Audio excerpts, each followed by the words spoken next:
The first big breakthrough in in AI, deep learning, did not happen until 2012. Right. The second big one, transformer technology, natural language processing, which is ChatGPT, which is why we're going to see autonomous driving. That did not happen until 2018. Our bet is staying away from these stocks now is going to end badly, and sticking with the benchmarks. So they're running for their benchmarks because they think that's where safety lies. The benchmarks are what's going to be disrupted by this massive convergence of innovation platforms. Cathie Wood, the founder and CEO of ARK Invest, has faced criticism for her contrarian approach to the markets. While other seasoned investors have favored benchmark stocks and sectors over the years, Wood has remained steadfast in her belief in the power of disruptive innovations. She firmly believes that platforms such as blockchain technology, artificial intelligence, robotics, and gene sequencing will dominate the global investment scene in the coming years. Wood's conviction in these technologies led her to leave AllianceBernstein in 2014 and establish ARK Invest, where she could pursue her vision of actively managed exchange-traded funds focused on disruptive innovation. Wood's bold move paid off during the pandemic when her investment picks significantly outperformed the market. Her flagship fund, the ARK Innovation ETF, experienced a remarkable surge from $38 at the beginning of the pandemic to over $156 in February 2021. However, the fund faced a downturn and returned to pandemic lows by June 2022, leading to both applause and criticism for Wood's ingenuity. Despite differing opinions, Wood remains resolute in her belief in disruptive innovation. She predicts remarkable growth for companies like Tesla, foreseeing its stock price reaching $2,000 by 2027. Another significant bet for Wood is Bitcoin, which ARK Invest believes will trade at $1.48 million by 2030. Wood recently discussed the shift in investor psychology since the burst of the tech and telecom bubble, highlighting how many investors and asset managers now gravitate toward benchmarks instead of embracing innovation. In the interview, Wood also shares her outlook on the United States economy for the second half of the year. Please take a moment to like this video, subscribe to the channel, and don't forget to drop your comment and observations in the comment section below. Thanks and enjoy the video. It has been much more fun than the last 2 years prior. Innovation was punished as soon as, after COVID, people went back to work and supply chains, it was clear that this was really messed up and was going to be, and the debate around inflation and interest rates began. February of 21, we peaked. And we went straight down through December. And this year, I think partly because of ChatGPT, partly because more investors are beginning to tune into the disinflationary, if not deflationary, undercurrents at work in the market, and beginning to see, even if the Fed itself does not, beginning to see the other side of interest rates. I will say, as we look at the broad market, the narrowness, the breadth, it has dropped so significantly that many people are wondering about the true health of this market. Now, we think the resolution is going to be, and we're beginning to see it, as you say, in some of the less than mega cap tech stocks. We think the resolution is that the rest of the market will catch up if we're right on this notion that the big surprise, probably the biggest surprise out there for the second half of this year is deflation. So if you look at the Bloomberg Commodity Price Index, it's down 29% year over year. Oil stocks are the worst of the year this year. Copper missed, the commodity with the PhD is breaking down. And so I think we're seeing a lot of deflation enter the pipeline, and that what the Fed is looking at, lagging indicators. I mean, horribly lagging indicators. M2 down 5% probably for May on a year-over-year basis. Money supply. Have not, which money never supply. Happens. China just not since the 1930s. China just entered a bear market. And their economy is the slowest we've seen in our lifetimes, the PMI came out today and was very disappointing. Right. Again, they exited zero COVID, and everyone expected them to create another commodity wave. That did not happen. I think the market is looking over the Fed, saying, wait a minute, there's so much evidence brewing here. Not only that there is deflation out there, but forgive me for using an identity in macroeconomics. It's very simple. It's an identity. And when people hear it, they say, oh, yeah, that could be the risk here. So what is that identity? MV equals PQ. PQ is nominal GDP, price times quantity, right? First quarter, nominal GDP was up 7%. Okay? So that's good. MV is money times velocity. The velocity of money is the rate at which money, through the rate economy. At which it turns over. We now, if you look at what happened in the first quarter, we know that M2 money was down 2% year over year.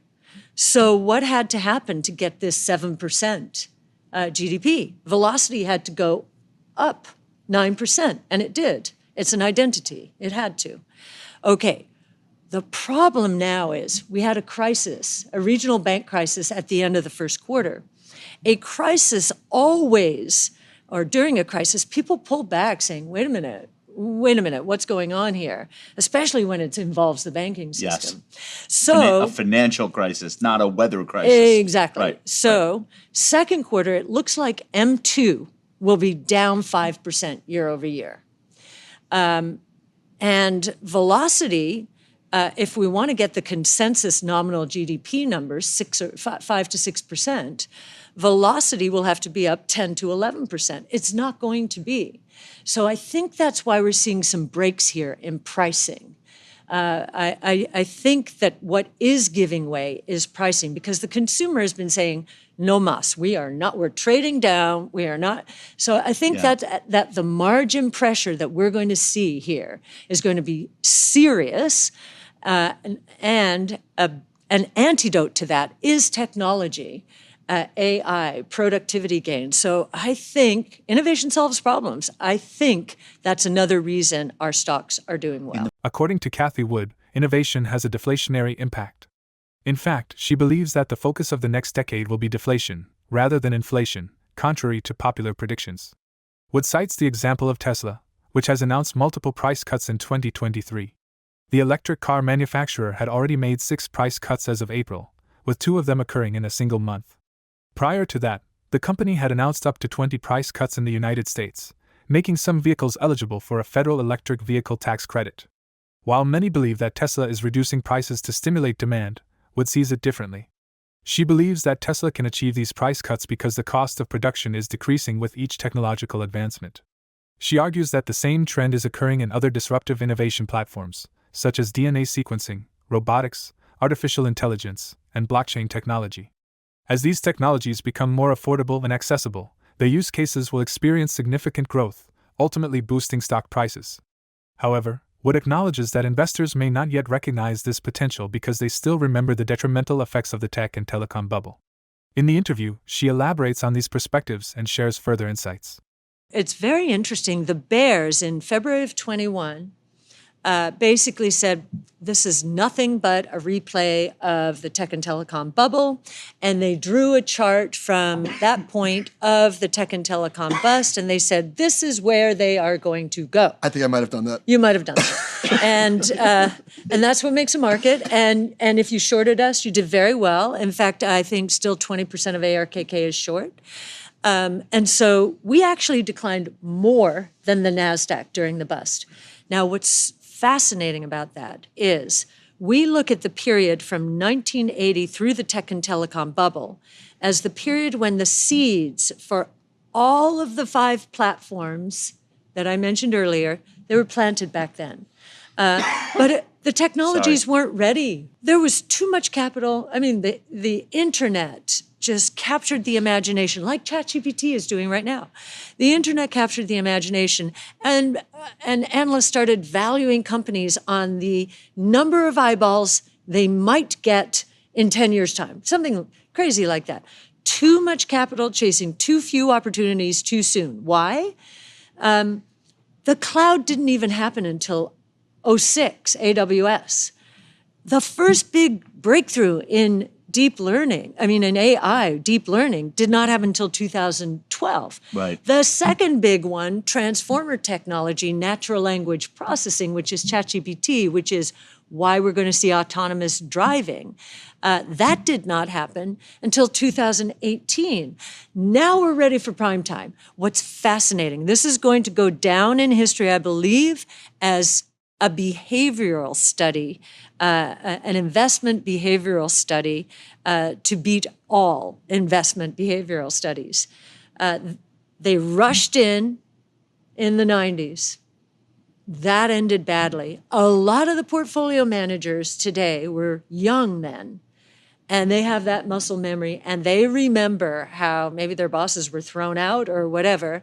The last time I heard that expression, exponential growth trajectories, was back then. It ended badly. What are they doing now?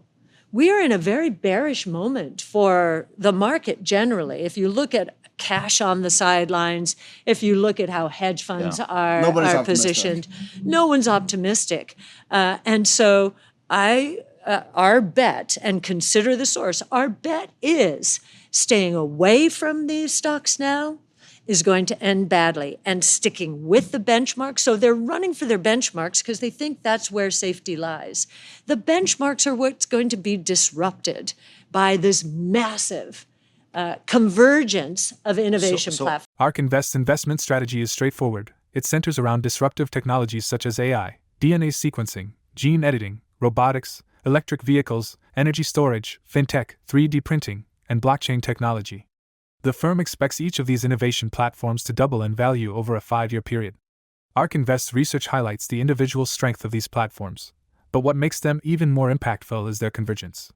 As at least 5 of these platforms merge, the resulting disruption and innovation explosion become even more potent. We invite you to share your thoughts on Cathie Wood's interview. Please feel free to leave your comments and observations in the comments section below. For more Daily Dose Crypto news, check out these 2 awesome videos on your screen. Click now and we will see you on the next video.